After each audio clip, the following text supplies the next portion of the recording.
5 and welcome to Monday's reading session with me, Miss Medlicott.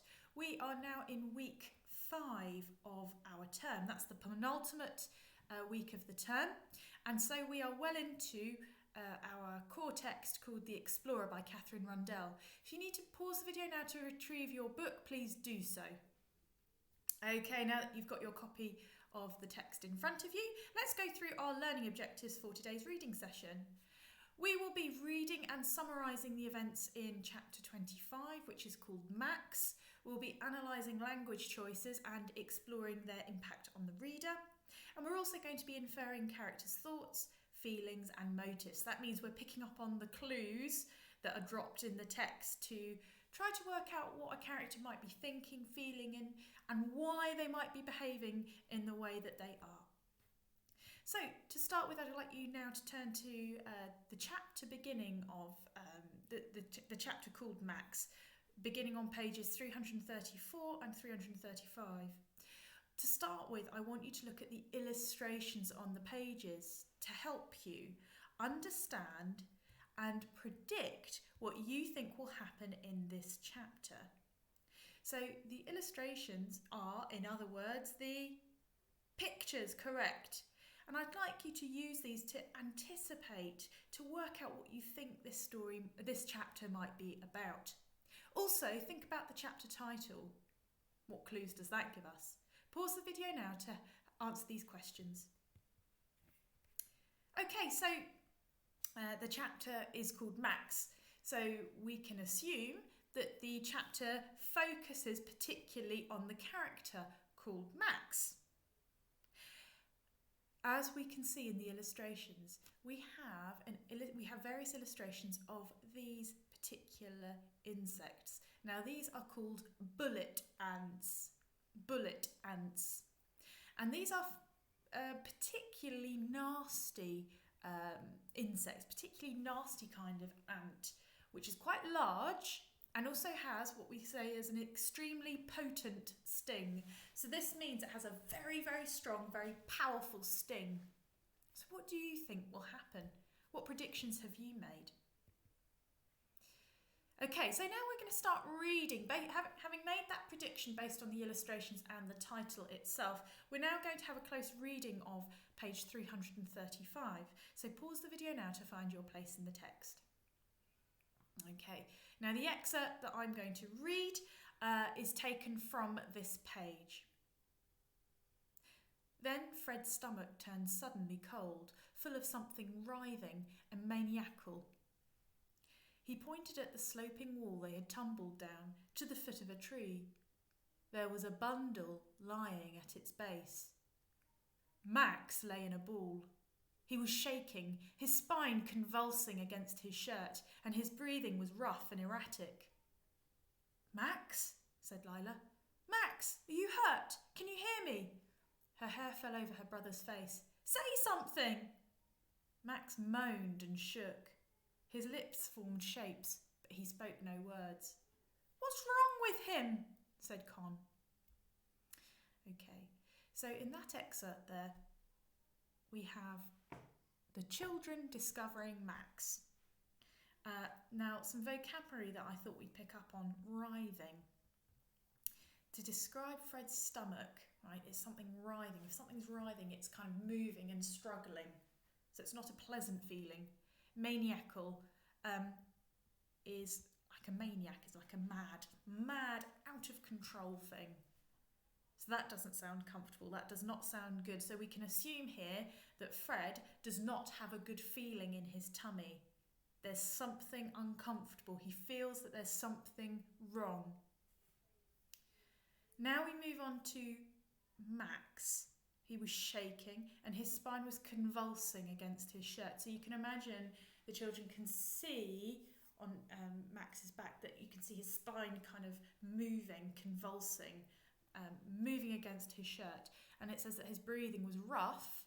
That's one of our spelling words from a couple of weeks ago, the uff sound, O-U-G-H, that letter string.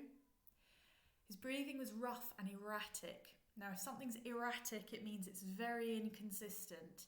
It's not a steady breath, but the opposite. It's kind of up and down. It's unpredictable. using this excerpt, I want you to think about this question. How do we know that there is something wrong with Max? Use the evidence from the excerpt. So you'll need to pick out particular words, phrases, information that would tell us that there is something wrong with Max. Now, I've already talked to you about some of that key vocabulary, and that could help you answer this question. So I want you to think about the whole perspective here, not just focusing on Max, but think about the effect on other characters. How can that tell us that there is something wrong with Max? Pause the video now to answer the question. Right then, so hopefully you picked up on some of the vocabulary that I was talking through. The effect on Fred, yes, his stomach is turned suddenly cold and he's full of that uncomfortable feeling that's writhing, maniacal. So that has a very strong, very disturbing effect on Fred. So that's a clue that something's not right with Max. The fact that Max is shaking and that his spine is convulsing, that is not normal. When you're fit and well and healthy, your body doesn't behave in that way. Similarly, his breathing was rough and erratic. When you're fit and well, your breathing is steady. It's only when there's something wrong that it would become raspy, rough, erratic, unpredictable. Okay? And also the fact that Max here is moaning and shaking. Moaned and shook. Remember that shook is the past tense of to shake. We could also pick out, although I didn't highlight it, we could also pick out the worry that Lila is clearly experiencing. She's asking him 3 questions there. Max, repeat, Max, are you hurt? Can you hear me? That string of questions suggests that there's an element of panic and worry in her voice. Say something! So she's demanding that he says something, but of course poor Max can't. Then Con says, what's wrong with him? So the fact that the children are clearly worried, they've spotted that there's something wrong, is also another clue for the reader to know that there is something wrong with Max. Okay, we'll continue to read, but I'd like you now to skip to page 338. The children, in their desperation, have taken Max to the explorer to see what his verdict, what he thinks the matter is. So I'm going to start reading. Pause the video now to find your place. Okay, let's start then, page 338. What's happening to him? Asked Fred. He's been bitten, said the explorer. By what? Ants. Ants? Oh, thank God, I thought it was a snake. Con let out a bark of laughter and relief. The explorer shook his head. A snake would be better. He must have stood in a bullet ant colony. Deadly? They can be, particularly if there are allergies involved. He needs to get to a hospital. They can treat it, but only if he gets there soon. He will shake for another day and he'll develop a fever. The fever cannot be allowed to last more than 5 days, a week at most. It will cause the brain to swell. Okay, so that's the excerpt, and you'll notice here I put the ellipses, these 3 dots, the ellipses, to show that was part of one extract, and this is, I've moved on a little bit to sort of focus our attention. Now, what I'd like you to do is answer these 2 questions, which are developing your retrieval skills. So this is sort of finding the evidence, finding the information from the excerpt. What has caused Max to be ill? And what will happen if he's not treated soon? Okay, so pause the video now to answer these questions. Right, so the explorer identifies the cause of Max's illness to have been that he must have stood on a bullet ant colony. We don't know for sure because, of course, poor Max is in a very he's in a very bad way.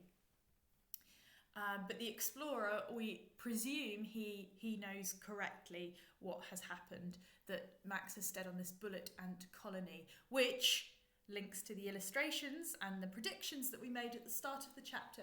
The illustration, of course, were of those bullet ants. What will happen if Max is not treated soon? Well, we're told he will shake for another day, and then he'll develop a fever. A fever is like a high temperature, a sickness. Often you'd sweat, and it's your body reacting to an illness. And eventually it would cause the brain to swell. So when something swells, it means it gets bigger. And if the brain starts to swell, that can have a very, very serious effect on you and would make you extremely poorly. So Max is in a desperate situation here. Okay, staying with this same extract, I also want you to think about why Con let out a bark of laughter. Why a bark? Why has the author chosen the word bark? What does it make you think of? Pause the video now to consider and write down your answers. Okay, so a bark of laughter it's unusual, isn't it? A bark is something we associate with a dog barking. It's that loud sound. It's not a word, it's not a phrase, but it's a loud sound. A bark of laughter, you can just imagine Con, well, this is my idea anyway, that it's a bark of laughter because it kind of comes out of nowhere. It's loud, and I think it's because she thinks at that point, oh well, if it's only an ant, that's okay. At least it's not a snake. Little does she know that actually being bitten by a bullet ant colony is far worse and perhaps deadly to poor Max. Why has the author chosen the word bark? Well, it stands out. It gets across the sense of the sound that Con makes out of relief. But unfortunately for Con and unfortunately for Max, there isn't very much relief or laughter to be had once they find out that bullet ants are so deadly. Okay, now at the end of the chapter, the explorer says, well, you can fly. You're going to fly to the hospital. How do you think they're going to fly to a hospital? So consider that question. We're going to find out tomorrow as we continue the story what happens next. And we're going to be focusing on chapter 26, Behind the Vines. Remember, we'll be covering the main events in that chapter in tomorrow's lesson. But if you're desperate to find out what happens and you want to read on, then please do so.